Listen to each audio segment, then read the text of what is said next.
At its peak, the VCR sat in more than 90% of American homes. Not a luxury, not a novelty, a piece of furniture, as expected as the couch in front of it, as familiar as the smell of the carpet beneath it.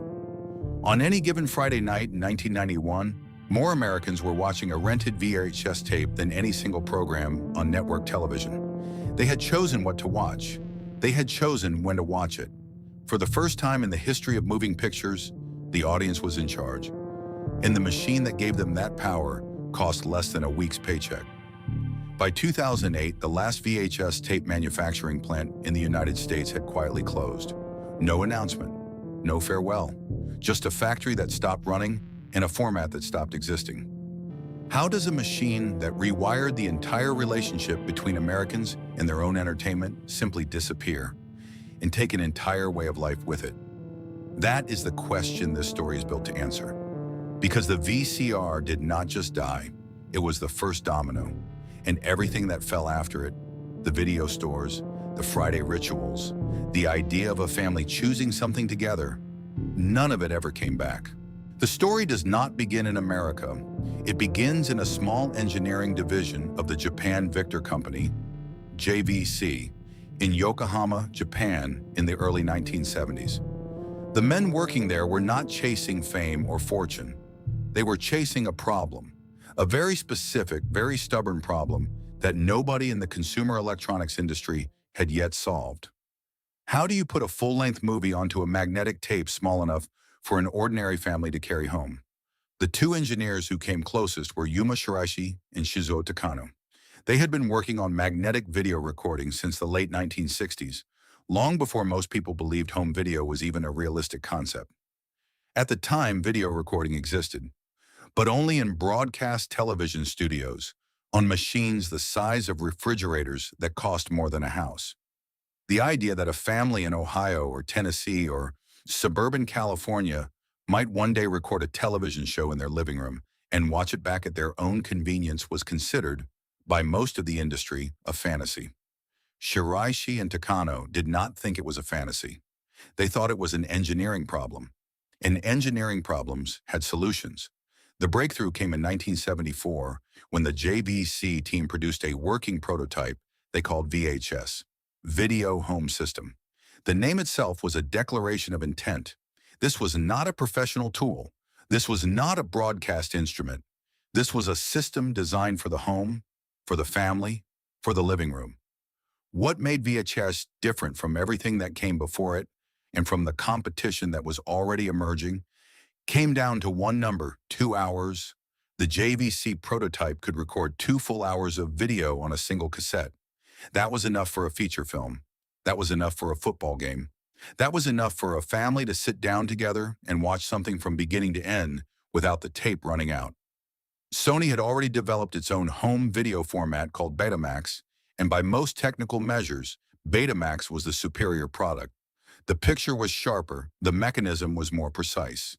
Engineers who compared the two formats side by side almost universally preferred Beta, but Sony's initial Betamax tapes could only hold 60 minutes of footage, and 60 minutes was not enough for a movie.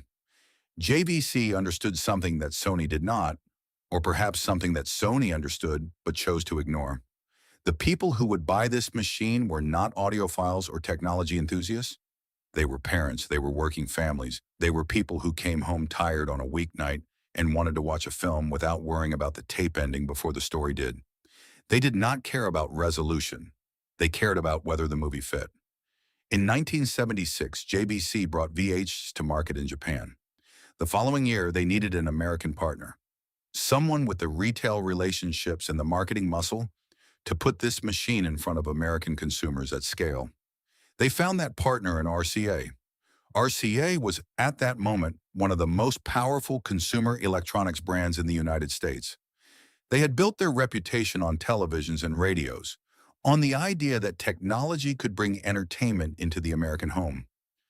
When RCA's leadership looked at the VHS prototype, they saw exactly what JVC intended them to see, not a gadget, but a promise. A promise that the American family could take control of their own entertainment for the first time in history. RCA made their decision. They would back VHS. They would manufacture it under their own label, market it through their own channels, and push it into every living room in the country. It was a bet that would reshape an entire industry. The first RCA VHS machines arrived in American stores in 1977, priced at just under $900, roughly equivalent to $4,000 today. At that price, only a narrow slice of the American public could afford one. But the people who bought those first machines understood, even if they could not have articulated it, that they were purchasing something more than a piece of electronics. They were purchasing time, the freedom to record a television program at 8 o'clock and watch it at 11. The freedom to rent a movie on a Saturday and pause it when the baby cried.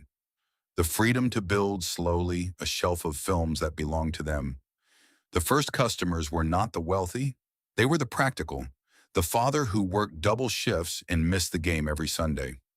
The mother who had read about a film she wanted to see but could never get to the theater. The family that lived 40 miles from the nearest cinema and had, until now, accepted that movies were something that happened to other people in other places. JVC and RCA had not invented home entertainment. Television had existed for decades, but they had done something television could not do. They had handed the remote control, in the most literal sense, to the viewer. What no one fully anticipated in 1977, not even the engineers in Yokohama or the executives at RCA, was what would happen next. Because once ordinary Americans understood what this machine could do, they did not just buy it. They built their entire Friday nights around it, and then their Saturdays, and then their lives. Picture a Friday evening in 1987. It is just after 6 o'clock. A man pulls into the parking lot of a strip mall somewhere in Middle America, Columbus, Ohio, or Tulsa, Oklahoma, or Riverside, California. It does not matter which. The store in front of him has a hand-painted sign, or maybe a bright plastic one, and the windows are full of oversized cardboard boxes with artwork so vivid it looks almost too good to be true. He pushes open the door and steps inside. The smell hits first, something between plastic and carpet cleaner and the faint electrical warmth of a dozen television sets, all playing different things at once. The store is arranged in long rows of shelving, each one lined with VHS clamshell cases, standing upright like books in a library. Except no library ever felt like this. This is not quiet. This is charge. Children are pulling boxes off shelves and holding them up. Couples are debating in low voices. Somewhere near the back, a kid is staring at the horror section with wide eyes, reaching for something he is probably not supposed to touch. The man walks the aisles. He picks up a case, reads the back, puts it down, picks up another. This is the ritual. This is the whole point. Not just the movie, the choosing of the movie, the negotiation, the compromise. The moment when a family of four somehow lands on the one film that everyone can agree on, which is a minor miracle in itself. He brings 2 tapes to the counter. The clerk, usually a teenager who has seen everything in the store at least twice, takes them without looking up, runs them through the register, slides them across the counter in a plastic bag. $2 each, maybe $2.50. The man carries them back to the car, and by the time he walks through his front door, his kids already know what the bag means. Tonight is a movie night. This was not a special occasion. This was every Friday. In tens of millions of American households throughout the 1980s and into the 1990s, the VCR and the video rental store had together created something that had never existed before. A weekly ritual of collective choosing, of shared anticipation, of a family sitting in the same room in the dark and watching the same story unfold at the same time. Television had always been communal, but television told you what to watch and when to watch it. The VCR gave the family the power to decide for themselves. That shift, small as it sounds, changed everything about how Americans related to entertainment. By 1985, Americans were renting over 1 billion video cassettes per year. 1 billion.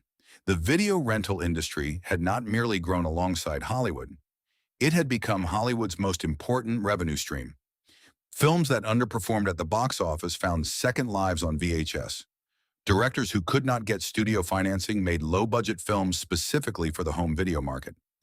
An entire shadow economy of entertainment had grown up around this machine, and at the center of it all was the cassette, a black plastic rectangle about the size of a paperback novel, heavier than it looked, with a satisfying mechanical click when it seated itself inside the machine. The sounds of VHS are worth remembering because they are gone now and they were specific in a way that nothing since has replicated.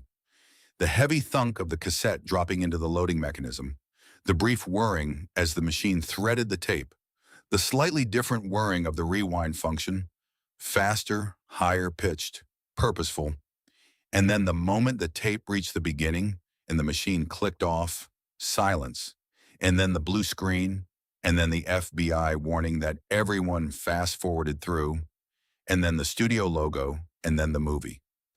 Every person who grew up in the 1980s or 1990s knows that sequence by heart.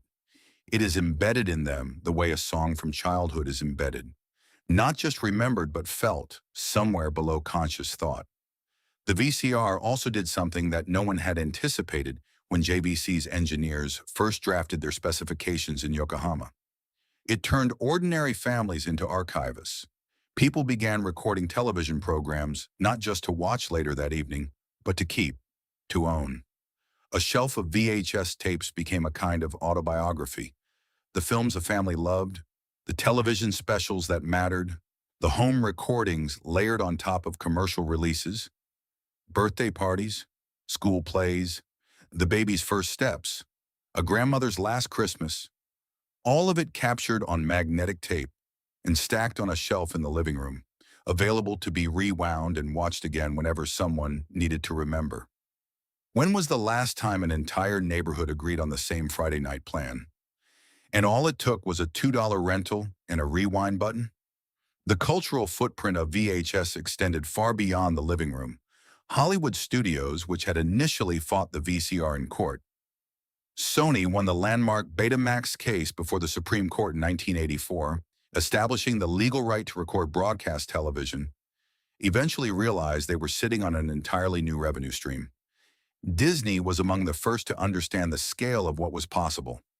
Beginning in the late 1980s, the studio developed what became known as the Disney Vault strategy, releasing beloved animated films on VHS for a limited window, then pulling them from shelves and locking them away for years before re-releasing them to a new generation of children.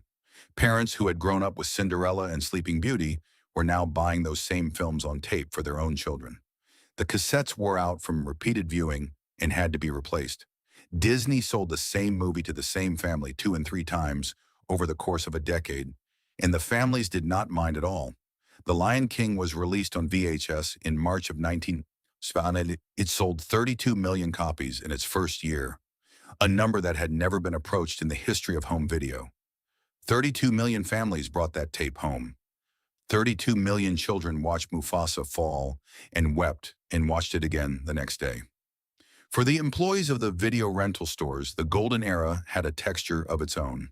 The clerks who worked the Friday evening rush at a Blockbuster or a Hollywood Video or an independent mom-and-pop shop were, whether they knew it or not, performing a kind of cultural curation. They knew their inventory the way a bookseller knows a well-stocked shelf. They made recommendations. They argued about directors. They steered a nervous first-date couple towards something they would both enjoy, or warned a parent away from something that was not as family-friendly as the cover suggested. The video store clerk was an unofficial guide to American cinema, paid minimum wage, working weekends, and taking the job more seriously than anyone gave them credit for. The independent stores were particularly beloved. They carried films the chains would not stock: foreign movies, cult horror, obscure documentaries. The kind of titles that did not fit neatly into the new release wall, but had passionate followings among the customers who knew to ask. A good independent video store was not just a rental shop. It was a community institution, the kind of place where regulars were known by name and recommendations were personal, where the owner had seen everything and was glad to tell you about it. By the early 1990s, the VCR had achieved something rare in the history of consumer technology. It had become invisible, not because people stopped using it, but because they stopped thinking about it. It was simply there, the way a telephone was simply there, the way a kitchen table was simply there. It was part of the furniture of American life, and like all furniture that becomes truly essential, it was most noticeable when it was absent. But even as 90% of American homes settled into the comfortable rhythm of rewind and play, the edges of the picture were beginning to blur. Something was coming, smaller, shinier, and entirely indifferent to the world that VHS had built. In the summer of 1977, a VCR cost the equivalent of a month's mortgage payment for a middle-class American family. The machine sat behind glass counters in electronics stores, next to the high-end stereo equipment and the projection televisions that nobody could actually afford. Salesmen demonstrated them to customers who leaned in with curiosity and then stepped back when they heard the price, $900 for a tape player. And yet they sold. Not in enormous numbers at first, but steadily, consistently, to exactly the kind of early adopter who would become the most powerful marketing force a consumer product could have. The neighbor who owned one before anyone else on the block, who invited people over to see it work, who let the kids watch a movie on it, who made everyone in the room understand, without saying a word about specifications or retail price, that this machine was going to change something. Word of mouth did what advertising could not yet afford to do, and the price began to fall. By 1980, a decent VCR could be purchased for around $500. By 1983, that number had dropped below $300. By 1985, the floor had fallen to under $200 for an entry-level machine, and the calculation that every American family had been quietly running in the back of their minds, is this worth it? Can we afford it? Do we need it? Suddenly resolved itself in one direction. Yes. Obviously, yes. The only question was which brand to buy. The answer, for most of the decade, was RCA, or Panasonic, or JVC, or any of the dozen manufacturers who had licensed the VHS format and were now competing furiously on price, on features, on the size of the remote control, and the brightness of the digital clock display on the front panel. The clock, incidentally, was the source of one of the most universal experiences in American domestic life during the 1980s. The blinking 12-inch that nobody could figure out how to set, which became so ubiquitous that it entered the cultural vocabulary is shorthand for a certain kind of cheerful technological helplessness. But the machines themselves were only half the story. The other half was the software, the tapes, and the ecosystem that grew up around them with a speed that nobody in the industry had predicted or fully planned for. The video rental business did not emerge from a corporate strategy. It emerged from opportunity. In the late 1970s, a handful of entrepreneurs in different cities across the country arrived at the same realization at roughly the same time. People who had just spent several $100s on a VCR needed something to play on it. The studios were not yet releasing films on tape in any significant volume. They were still largely hostile to the format, still fighting the legal battles that would eventually be settled by the Supreme Court in 1984.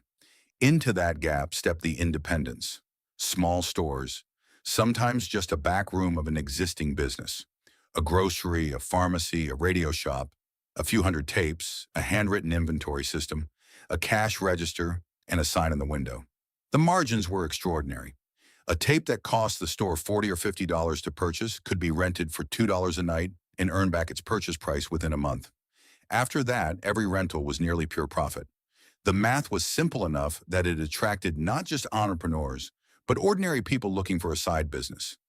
The electrician who opened a rental counter in his garage, the school teacher who converted her spare bedroom into a lending library of films. By 1983, there were somewhere between 5,000 and 7,000 video rental stores operating in the United States. By 1988, that number had grown to 25,000. The speed of that expansion was unlike almost anything the American retail landscape had ever seen. These were not franchise operations with standardized layouts and corporate supply chains.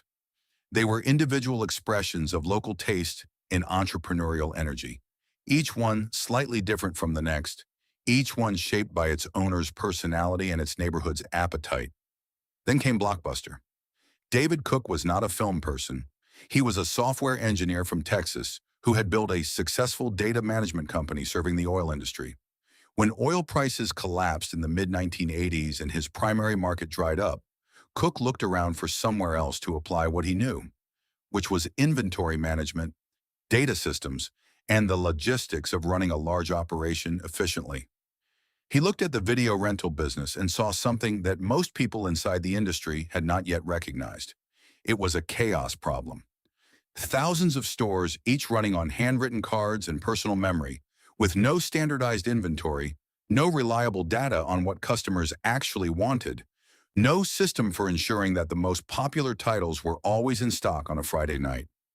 Cook opened his first Blockbuster video in Dallas, Texas, in October of 1985. It was unlike anything the rental market had seen. The store was large, 8,000 square feet, where most independents operated out of a few hundred. The inventory was enormous. 10,000 tapes on the shelves at opening, organized by genre, with multiple copies of new releases, so that Friday night customers were not turned away empty-handed. The lighting was bright. The layout was clean. There were no beaded curtains hiding an adults-only section in the back. Cook had designed the store explicitly for families, for parents with children, for people who wanted the experience of choosing a film to feel easy and comfortable rather than chaotic or faintly illicit. The computer system Cook installed tracked every rental in real time. He knew which titles were moving, which were sitting, which neighborhoods wanted action films, and which wanted comedies. He used that data to stock his shelves with a precision that the independents, relying on instinct and personal knowledge, simply could not match at scale. Blockbuster's growth in its first 5 years was staggering. By 1989, the chain had grown to more than 1,000 locations. By 1992, more than 2,000. Wayne Huizenga, who had already built waste management into a national empire, bought a majority stake in Blockbuster in 1987 and applied the same franchise expansion model he had used in the garbage business. Identify a fragmented local industry, standardize it, scale it, and dominate it before anyone else can catch up. The independent stores did not disappear immediately. Many of them survived through the late 1980s and into the 1990s by doing what the chains could not, by knowing their customers personally, by carrying the titles that Blockbuster deemed too niche for a mass audience, by being the place where the serious film lover went when they wanted something that was not on the new release wall. But the center of gravity had shifted. Blockbuster was now the defining institution of the home video era, the store that most Americans thought of first when they thought of renting a movie. By the early 1990s, the VHS ecosystem had become one of the most successful consumer technology platforms in American history. The machines were in 90% of homes. The stores were in every strip mall. The studios were releasing every major film on tape within months of its theatrical run. Hollywood had gone from suing Sony over the VCR to depending on VHS revenue to greenlight its next picture. The format had not just survived the industry's resistance, it had made the industry richer than it had ever been.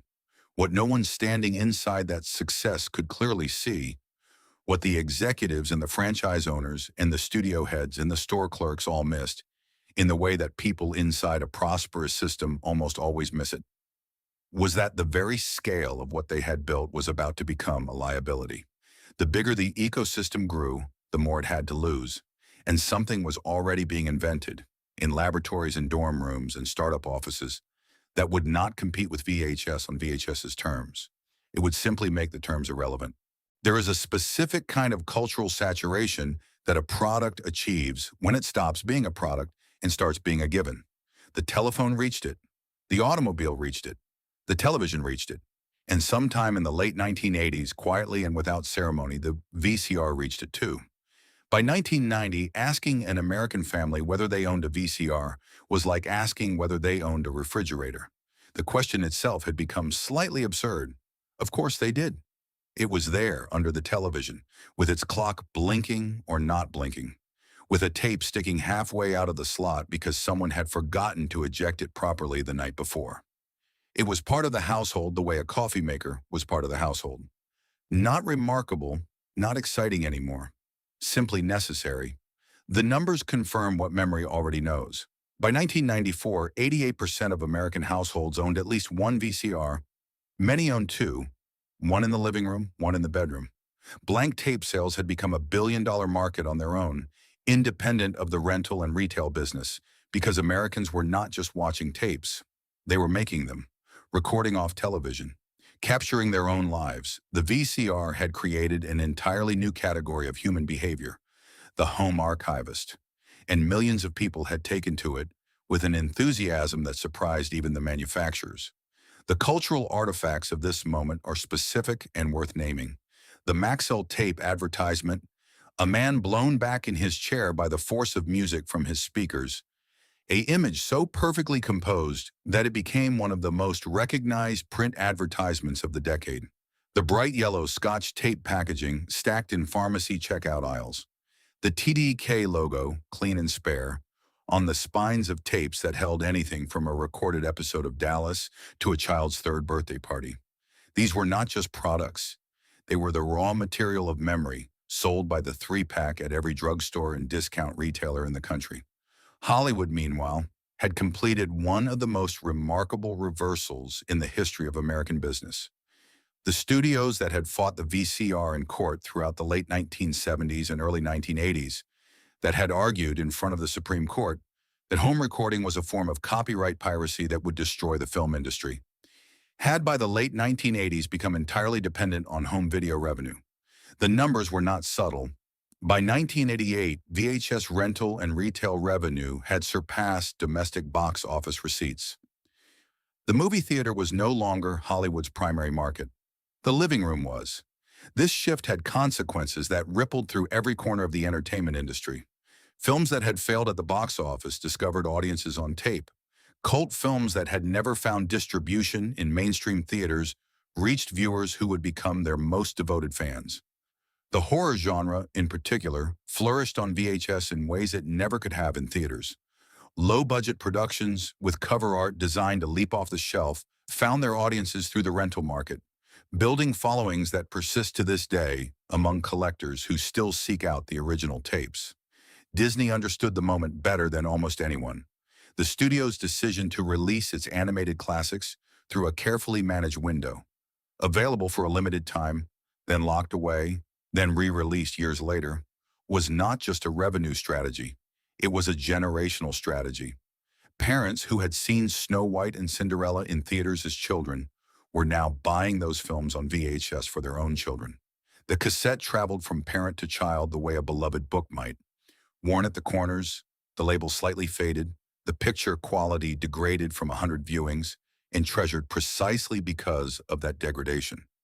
A scratchy, worn VHS tape of The Little Mermaid or Aladdin was not a defective product. It was evidence of love.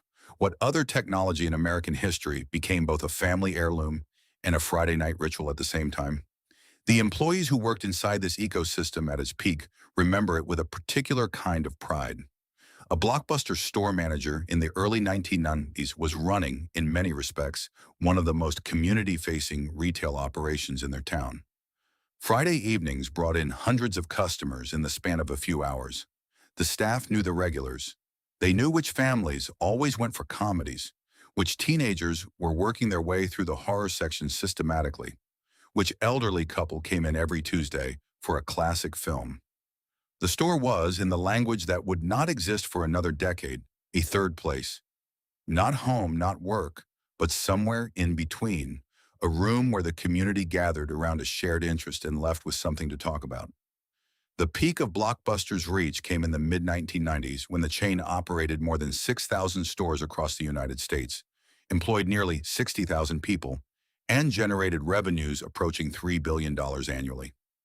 In smaller cities and towns, the Blockbuster was often the largest entertainment venue available. Larger than the local theater, better stocked than the local library's film section, open later than almost anything else on the Strip. It was, for many Americans, the center of their entertainment life in a way that nothing before it had been, and nothing since has quite replicated. The generational transmission of VHS culture was perhaps the most remarkable thing about it. Grandparents who had never fully understood the technology learned to operate the machine because their grandchildren wanted to watch a tape. Teenagers who had grown up with the VCR from infancy taught their parents how to record a program while they were out. The machine crossed lines of age and income and geography in a way that most consumer technologies do not. A VCR in a modest apartment in Detroit operated the same way as a VCR in a house in Scottsdale. The ritual was the same. The Friday night feeling was the same. By 1995, VHS was not merely dominant. It was, in the truest sense of the word, universal.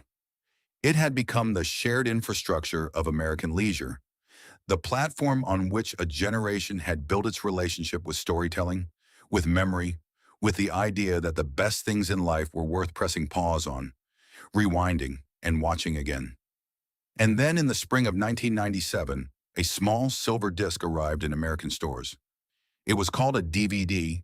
It fit in the palm of a hand. It held more data than a VHS tape twice its size. And the people who held it for the first time felt something that had not been felt since 1977. The specific electric sensation of holding the future. The VCR did not know what was coming, but the clock on its front panel, the one nobody had ever bothered to set, had already started counting down. In the spring of 1997, Warner Home Video shipped the first DVD titles to American retailers. There were 30 films in that initial release. The discs were thin, silver, and startlingly light. The picture quality was sharper than anything VHS had ever produced. The menus were interactive. You could jump to any scene in the film without rewinding.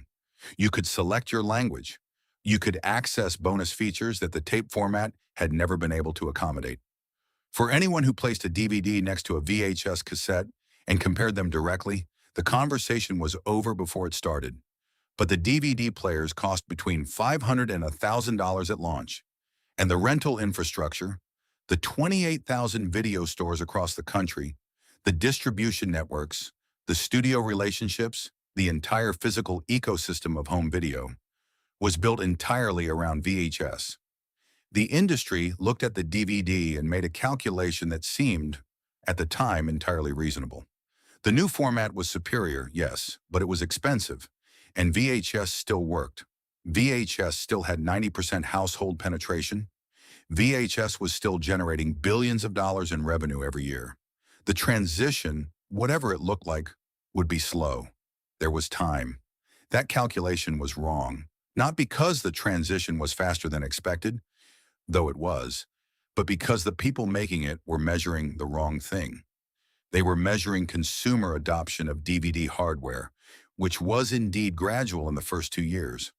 What they were not measuring, or not measuring carefully enough, was something more subtle and more dangerous. The moment when the studios began to believe in DVD more than they believed in VHS. That moment came quietly, without announcement, sometime around 1998 and 1999. The signs were small at first. A new release would arrive on DVD with bonus features, a director's commentary, a making-of documentary, deleted scenes that the VHS version did not have. The DVD packaging was more elegant. The studio marketing materials began to lead with the disc. At the video stores, the DVD section, which had started as a small shelf in the corner, began to expand, one rack at a time, into space that had previously belonged to VHS. The clerks noticed before the customers did. A Blockbuster employee in Cincinnati who had worked the new release wall for 3 years could see it happening in the weekly shipments. Fewer VHS copies of major titles, more DVDs, and the DVD copies coming in with the kind of volume that signaled a shift in the studio priority rather than a cautious experiment. She mentioned it to her manager. Her manager shrugged. Corporate knew what they were doing. Corporate always knew. But corporate was dealing with a problem that had nothing to do with formats and everything to do with money. In 1994, Viacom had purchased Blockbuster for approximately $8.4 billion. It was one of the largest entertainment acquisitions of the decade, and it loaded Blockbuster with a debt burden that would constrain every significant decision the company made for the next 16 years. At the precise moment when Blockbuster needed to invest aggressively in its own technological future, in its website, in its distribution infrastructure, in its capacity to compete in an emerging digital landscape, it was carrying a weight that made aggressive investment nearly impossible. The late fees made it worse. Blockbuster generated an estimated $800 million a year in late return fees, a revenue stream so large that it had become structurally embedded in the company's financial model. Customers hated the fees with an intensity that was disproportionate to their actual cost. A $2 late fee felt like a punishment. It felt personal. And that feeling, irrational as it may have been in strictly financial terms, was doing something to the brand that no consultant's report was capturing. It was creating a low-grade resentment that made customers receptive, in a way they had not previously been, to any alternative that promised the same content without the penalty. In 1997, a man named Reed Hastings returned a copy of Apollo 13 to his local Blockbuster 6 weeks late. The late fee was $40. He paid it, but he was angry. Angry enough to start thinking about what a better model might look like. Within months, he had co-founded a company called Netflix, which offered DVD rentals by mail with no late fees, no due dates, and a monthly subscription model that made the entire transaction feel frictionless. Netflix launched in April of 1998 with a library of 925 titles. Blockbuster was informed of Netflix's existence. It did not consider it a serious threat. How long can a brand this beloved hold itself together when the very thing customers love most about it, the ritual, the community, the Friday night feeling, is being quietly undermined by the one thing they hate most about it? The independent video stores were feeling the pressure from a different direction. The mom-and-pop shops that had survived Blockbuster's expansion in the late 1980s by specializing, by personalizing, by knowing their customers in ways the chain never could, these stores were now caught between the chain's scale and the DVD's disruption simultaneously. Their margins had always been thin. Their inventory was aging. The customers who had been loyal for a decade were starting to ask, gently and then less gently, whether the store was going to start carrying more DVDs. Some owners made the investment. Many could not afford to. At the same time, the blank tape market, which had been one of the quiet pillars of the VHS economy, was softening. Americans were still recording off television, but the urgency had changed. The proliferation of cable channels meant that most programs were repeated multiple times. If you missed something, you could catch it later. The compulsion to record and keep was beginning to ease, and with it, the sales of the blank tapes that had once moved through drugstore checkout lines in the millions. None of this was visible to the average American consumer in 1999. The video store was still there. The new releases were still arriving every Tuesday. The Friday night ritual was still intact. But inside the industry, in the distribution warehouses and the studio boardrooms and the franchise owner meetings, the ground had already begun to shift. The question was no longer whether VHS would eventually be replaced. The question, the one that nobody was asking loudly enough, was whether anyone in a position to manage that transition was actually paying attention. They were not. In the year 2000, Reed Hastings flew to Dallas, Texas, with a proposition. Netflix had been operating for 2 years. It had roughly 300,000 subscribers, a growing library, and a subscription model that was gaining traction in a way that Hastings found both encouraging and clarifying.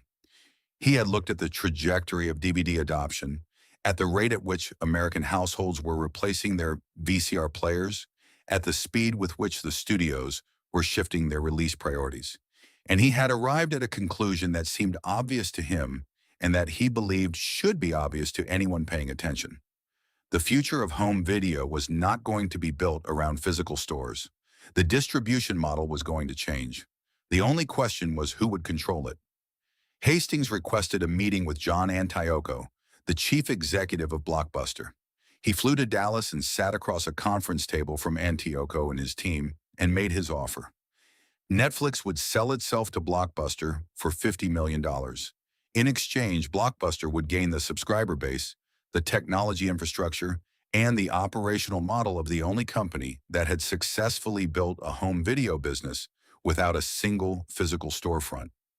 Hastings proposed that Netflix become the online arm of Blockbuster, that the two companies merge their strengths into something neither could build alone. Antioco and his team declined. They found the proposal unpersuasive. $50 million was not a trivial sum, but Blockbuster was a 6,000 store operation, generating nearly $6 billion in annual revenue. Netflix, by comparison, was a money-losing startup with a subscriber base smaller than the population of a mid-sized American city. The meeting ended. Hastings flew back to California, and Blockbuster returned to the business of running video stores.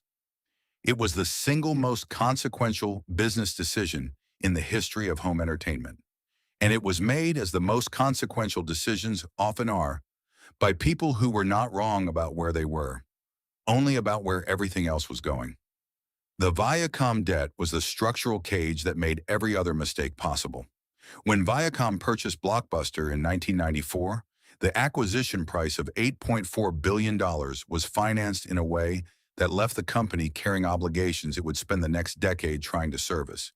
Capital that might have gone into technology investment, into building a credible online presence, into acquiring the infrastructure that the emerging digital landscape was going to require. That capital was already committed. It was going to creditors every year, without flexibility and without relief. John Antioco understood the problem. He was not, by the accounts of people who worked with him, an unintelligent man or an incurious one. He had taken over a company in 1997 that was already showing the early signs of the stress that would eventually destroy it, and he had made some decisions that were genuinely forward-looking. He eliminated late fees in 2004, a move that cost the company $400 million in annual revenue but was the right strategic decision, too late and too poorly executed to save the brand. He launched Blockbuster Online in 2004, a direct response to Netflix's subscription model, and for a brief period, the service was competitive enough that Netflix's own internal documents acknowledged it as a serious threat. But the debt never went away, and the board never fully committed to the transformation that survival required. When Carly Kahn, the activist investor, acquired a significant stake in Blockbuster in 2004 and began pushing for cost-cutting over innovation, the tension between what the company needed to do and what its financial obligations allowed it to do became irreconcilable. Antioco was eventually pushed out in 2007. His replacement, Jim Keyes, assessed the competitive landscape and concluded that Netflix was not a significant threat. He said so publicly. He was wrong in a way that would become, within 3 years, one of the most cited examples of strategic blindness in business school curricula across the country. Meanwhile, the franchise owners, the men and women who had signed 10 and 15-year lease agreements on Blockbuster locations across the country, who had invested their savings and their retirement accounts into stores that were supposed to be anchored by one of the most recognizable brands in American retail, were beginning to receive signals that corporate was either unable or unwilling to send clearly. The signals came in the form of reduced marketing support, in the form of inventory allocations that did not keep pace with what customers were asking for, in the form of directives from headquarters that seemed designed for a competitive environment that no longer existed. A franchise owner in suburban Atlanta who had opened her second Blockbuster location in 2001, who had signed a lease through 2011, who had hired 12 employees and built her family's financial future around the assumption that the brand she had bet on was a going concern, began to notice in 2005 and 2006 that something was wrong in a way she could not quite name. Traffic was down, not catastrophically, not yet, but measurably. The customers who had been coming in every Friday were coming in every other Friday, then once a month. Some of them stopped coming at all. When she asked them why, they told her about Netflix. They told her about the convenience, about not having to drive anywhere, about watching whatever they wanted, whenever they wanted, without a due date. She raised her concerns with her regional manager. She was told that Blockbuster was working on it. She was told that the brand was strong. She was told to focus on customer service and in-store experience. She went back to her store and focused on customer service and in-store experience, and the traffic continued to decline. The manufacturers of VCR hardware had made their own quiet exit years earlier. JVC, Panasonic, Sony, and the other electronics companies that had built the VHS ecosystem had begun shifting their research and development budgets toward DVD production as early as 1997 and 1998.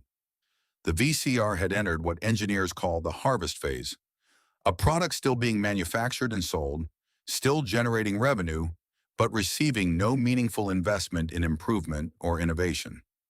The machines that rolled off assembly lines in 2002 and 2003 were functionally identical to the machines that had rolled off assembly lines in 1995.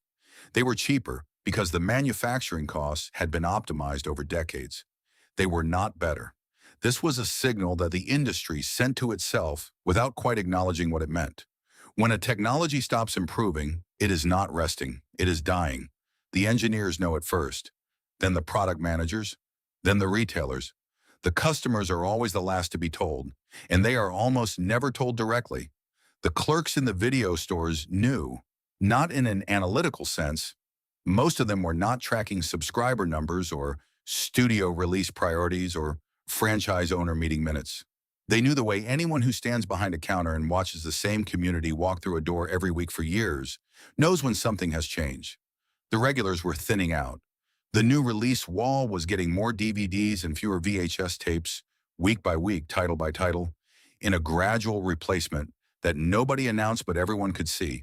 And who exactly was supposed to protect the people who had built their livelihoods around a format that the industry had already decided to abandon? The franchise owners, the store clerks, the tape manufacturers, the truck drivers who moved inventory between distribution centers and retail floors, while the executives in Dallas and Los Angeles and Tokyo were quietly planning their exits. Nobody, as it turned out, nobody at all. The machinery of the VHS era was still running. The stores were still open. The tapes were still on the shelves. But the decision had already been made.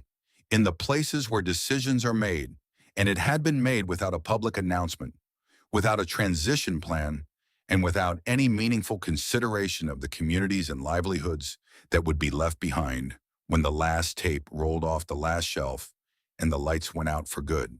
The end did not arrive all at once.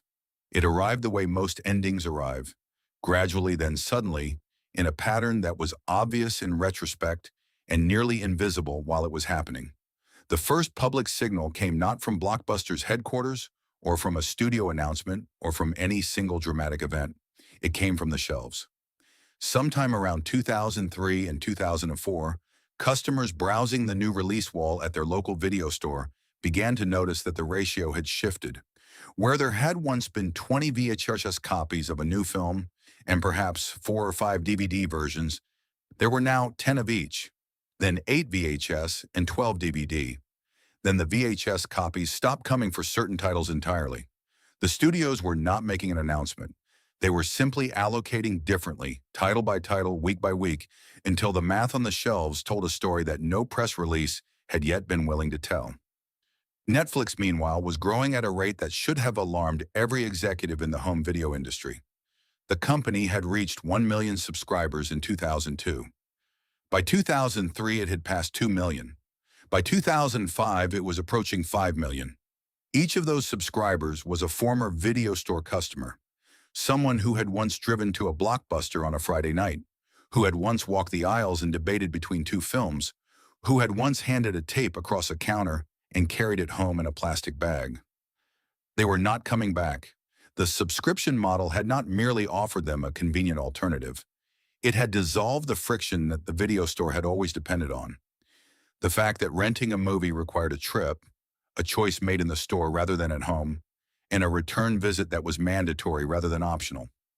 Blockbuster launched its own online service in 2004.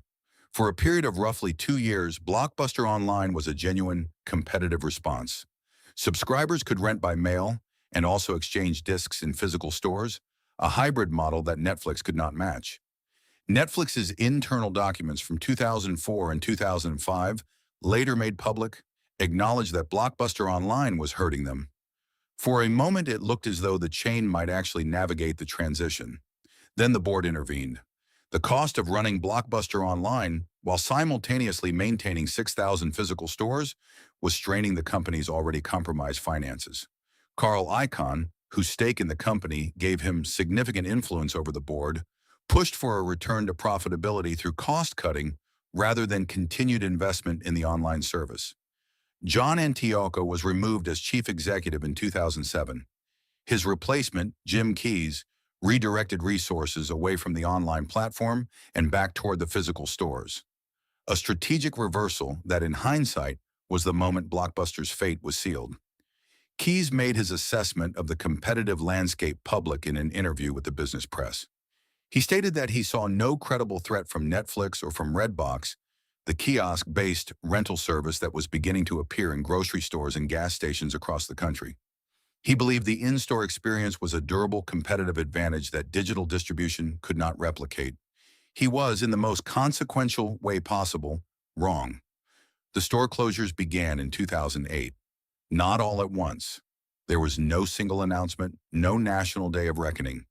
Individual locations simply stopped opening. A Blockbuster in suburban Phoenix closed on a Tuesday, and the sign came down by Thursday. A location in northern New Jersey that had operated for 15 years went dark over a weekend. The employees who worked those stores often found out through a manager's meeting that lasted 20 minutes and ended with boxes for personal belongings and information about final paychecks. The bankruptcy filing came in September of 2010. Blockbuster entered Chapter 11 protection carrying approximately $900 million in debt. The filing listed more than 50,000 creditors. The 6,000-store chain that had defined American home entertainment for 2 decades was, in the language of the bankruptcy court, insolvent. Dish Network purchased the remaining assets in 2011 for approximately $320 million, a fraction of the $8.4 billion that Viacom had paid for the company 17 years earlier. For the franchise owners, the bankruptcy was not an abstraction. The woman in suburban Atlanta who had signed her lease through 2011 found out about the filing the same way most franchise owners did, through the news. She was still open. She was still serving customers, still ordering inventory, still paying her 12 employees. The brand she had built her family's financial future around was now a court filing. Her lease was still valid. Her obligations were unchanged. But the supply chain that fed her store was beginning to fracture, and the corporate support that a franchise relationship was supposed to provide had effectively ceased to exist. She kept the store open as long as she could. She converted to an independent video rental operation after the Blockbuster brand became unavailable to her. She diversified into used DVDs and video games. She lasted until 2013 when the lease came up for renewal and the math finally became impossible. She did not renew. She held a closing sale on a Saturday in October, sold everything she could, and handed back the keys. Several of her longtime customers came in on the last day just to say goodbye. One of them had been renting from her since 1999. They had never met outside the store. The physical tapes themselves were disappearing from another direction simultaneously. In 2008, the last major manufacturer of blank VHS cassettes in the United States, Maxell, ceased domestic production. The announcement was brief and received almost no mainstream press coverage. There was no ceremony. The machines that had been stamping out tape housings and spooling magnetic media for 3 decades simply stopped. The raw material of an entire era of American memory, the tapes on which families had recorded birthdays and graduations and Christmas mornings, and the first steps of children who were now in high school, was no longer being made. The final commercial VHS release in the United States was A History of Violence, a David Cronenberg film distributed by Warner Home Video. It was released on VHS in October of 2006. There was no announcement that it would be the last. Nobody at Warner marked the occasion. A History of Violence shipped to the remaining stores that still stocked VHS, sold in whatever quantities it sold, and that was the end. The format that had housed The Godfather and E.T. and The Lion King and a billion home recordings of ordinary American life concluded with a film about a man whose past refuses to stay buried. The last Blockbuster store in the continental United States closed in 2018. The store in Bend, Oregon, which had been operating as a franchise independent of corporate control for years, remained open, and remains open today, as of this writing, as something between a museum and a monument. Its owner, Sandy Harding, has kept it running, not because it is a profitable business in any conventional sense, but because people come from hundreds of miles away to stand inside it, to walk the aisles, to hold a VHS case in their hands, to feel for a few minutes like it is a Friday night in 1994, And the hardest decision of the week is which movie to bring home. What does it mean when the last place on earth still doing something is doing it as a memory rather than a business? It means the thing is gone. It means the ritual, the Friday night drive, the argument about which film to pick, the clerk who knew your name, the tape that wore out from too many viewings. All of it is gone. And the people who built their lives around it, who signed the leases and stocked the shelves and drove the delivery trucks and wore the blue and yellow uniforms, most of them did not get a farewell. They got a closing sale and a final paycheck and a parking lot that was empty on Monday morning where there had been a line on Friday night. The clock on the front of the VCR had been blinking for years. Nobody had said it, and now finally it had run out of time. When the last Blockbuster franchise closed its doors and the final VHS tapes were pulled from the shelves of the stores that had outlasted everything else, the question that remained was not what had happened. That much was clear. The question was what had been lost that could not simply be replaced by something newer and more convenient. The answer, it turned out, was more than anyone had initially accounted for. Netflix did not merely win the home video market. It transformed the entire architecture of how Americans consume entertainment. The company that Reed Hastings had offered to sell for $50 million in 2000 was valued at more than $300 billion by the early 2020s. The subscriber base that had seemed unimpressive to Blockbuster's board in those early years had grown to more than 200 million households worldwide. Every major studio, every television network, every media company of consequence had followed Netflix into the streaming model, dismantling in the process the physical distribution infrastructure that had taken 30 years to build. The DVD, which had displaced VHS, was itself displaced within 15 years. The Blu-ray format, which had won a brief format war against HD DVD in 2008, never achieved the household penetration of either VHS or DVD before streaming made the question of physical media largely academic. Redbox, the kiosk service that Jim Keyes had dismissed alongside Netflix in his 2007 assessment of the competitive landscape, grew to operate more than 40,000 kiosks in grocery stores and pharmacies and gas stations across the country before it too began to decline in the face of streaming's dominance. The kiosk had been, in retrospect, the last gasp of the physical rental model. Stripped of everything that had made the video store an experience and reduced to its most transactional essence. You could rent a DVD for $1.29 at a Redbox. You could not ask the machine what it thought you should watch. The communities that had been built around the video store did not find a replacement. This is the part of the story that the disruption narrative tends to skip past because it does not fit neatly into the arc of progress. The video store had been, in the terminology that sociologists use, a third place.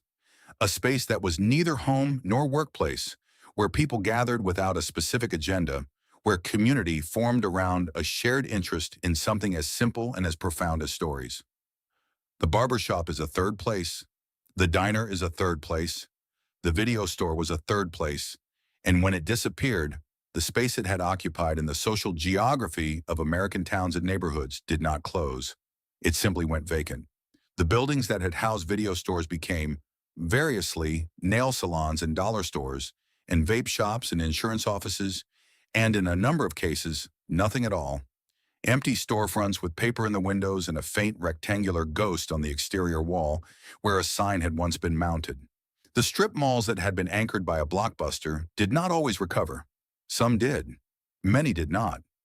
In smaller cities and rural areas where the video store had been one of the few entertainment venues accessible without a significant drive, the closure left a gap that streaming partially filled for those with reliable broadband access and did not fill at all for those without it. The employees were dispersed into an economy that had not been designed to receive them. The skill set of a video store clerk, deep knowledge of film, the ability to read a customer's taste and make a recommendation, the capacity to curate a collection and manage an inventory, did not map cleanly onto the job categories that the digital economy was creating. Some found work in libraries, some moved into retail management, some left the entertainment industry entirely. The 60,000 people who had worked for Blockbuster at the chain's peak in the mid-1990s did not all lose their jobs at once. The decline was gradual enough that the displacement happened in waves, store by store, year by year, in a way that never generated the kind of concentrated public attention that a single mass layoff event might have. They simply disappeared, one Friday at a time, into whatever came next. The franchise owners who had signed long-term leases faced the most acute version of the loss. Unlike the hourly employees, they had not merely invested their time, they had invested their capital, their savings, in many cases their retirement accounts, the equity in their homes, into a business model that the franchisor had effectively abandoned without fulfilling its obligations to the people who had trusted it. The bankruptcy proceedings offered some legal recourse, but legal recourse in a bankruptcy case rarely amounts to full recovery. The Atlanta franchise owner lost most of what she had put in. She was not alone. Across the country, hundreds of franchise owners who had done nothing wrong, who had run their stores well, who had served their communities faithfully, who had honored every term of their agreements, absorbed losses that they had not chosen and could not have anticipated. The VHS tapes themselves entered a strange afterlife. The format that had been the infrastructure of American home entertainment became, almost immediately upon its obsolescence, an object of nostalgia and then of serious collector interest. Rare horror titles in their original clamshell cases began selling on eBay for amounts that would have seemed hallucinatory during the format's commercial life. A sealed copy of certain low-print run horror films from the early 1980s could command several $1,000s from collectors who prized not just the content, but the object, the specific texture of the plastic case, the weight of the tape inside, the artwork that had been designed to stand out on a rental store shelf and had, in its original context, been considered disposable. The home recordings are a different matter entirely. Somewhere in the attics and basements and storage units of America, there are hundreds of millions of VHS tapes containing footage that exists nowhere else. Birthday parties from 1986, graduations from 1992, Christmas mornings from 1978 that were transferred to tape from Super 8 film, ordinary Tuesdays that someone thought were worth recording, and that turned out to be the last Tuesday before something changed. Many of these tapes are deteriorating. Magnetic media does not last forever, and VHS tape in particular is subject to a degradation process that archivists call sticky shed syndrome. The binder that holds the magnetic particles to the tape begins to break down, and the tape becomes unplayable, and the footage it contains becomes irretrievable. Every year, more of what those tapes hold is lost, not to a dramatic event, not to a fire or a flood, but to the quiet, patient work of time against magnetic oxide. What do we lose when the place where a community gathered to choose its stories disappears, and nothing communal takes its place? The streaming platforms that replace the video store are extraordinary in their abundance. The catalogs are vast beyond anything that any physical store could have stocked. The convenience is absolute.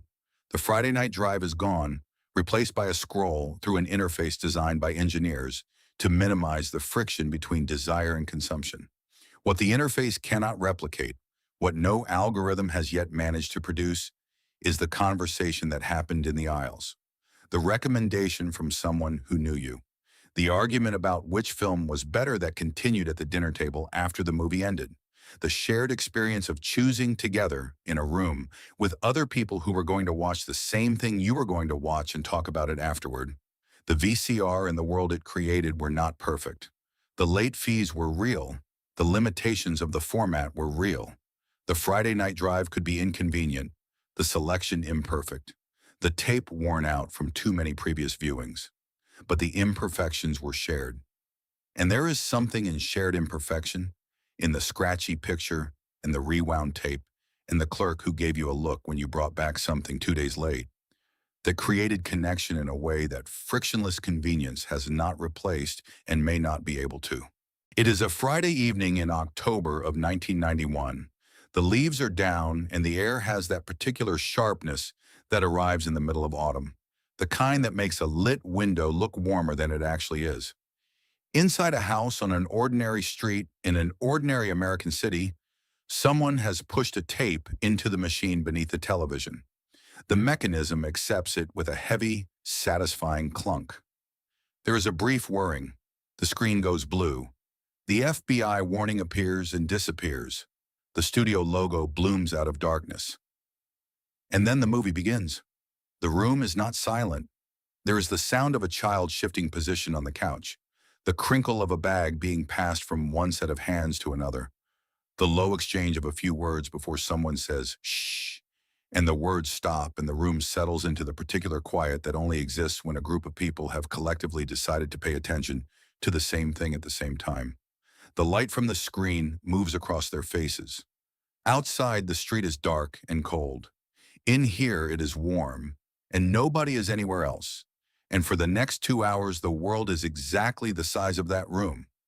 This is what the VCR gave America. Not a machine, not a format, not a market. A room where time slowed down and families gathered and stories were shared in the oldest way that stories have ever been shared. Together, in the same place, at the same moment, with the same light falling on every face. The video home system arrived in American homes in 1977, and it did something that no technology before it had managed to do, and that no technology since has done in quite the same way. It returned control of the story to the audience. For the first 30 years of television, the network decided what you watched and when you watched it. The VCR ended that arrangement. It said for the first time that the viewer's schedule was as important as the broadcaster's, that a family's Friday night was worth protecting, that if you missed something, you had the right to see it anyway, on your own terms, in your own time. That shift, modest as it sounds when described in those terms, was the foundation of everything that came after. The DVR that lets you pause live television, the on-demand service that lets you start a film at midnight on a Tuesday, the streaming platform that delivered every season of every show the moment you wanted it. Every one of those innovations was built on the premise that the VCR established, that the audience is sovereign, that content serves the viewer, not the other way around.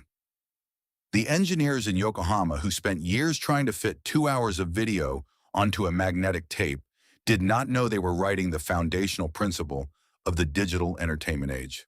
But they were. What was lost when the VCR disappeared was not the technology. Technology improves and should be replaced by better technology. What was lost was the specific texture of the experience it created, the ritual of choice, the communal act of watching, the physical object that held the memory. A VHS tape of a child's third birthday party is not merely footage.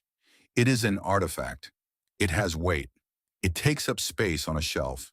It can be held in 2 hands. It can be lost in a fire and mourned. It cannot be accidentally deleted by a server update or made inaccessible by a platform that decided to restructure its licensing agreements. It is a thing in the world, and the world is different for containing it. The people who built the VHS era deserve to be named, even if they cannot all be named individually. The engineers at JVC who spent years in quiet rooms solving a problem that most of the industry did not yet believe needed solving. The RCA executives who made the bet that put VHS in American hands. The entrepreneurs who opened the first video rental stores in spare rooms and converted storefronts, who stayed open late on Friday nights and learned their customers' tastes and made recommendations that sent people home with something they would not have chosen on their own. The franchise owners who signed the leases and hired the staff and built the community institutions that strip malls across America once contained. The clerks who knew everything about film and were paid very little to share that knowledge, and who shared it anyway, generously because they loved what they knew and wanted others to love it too. And the families.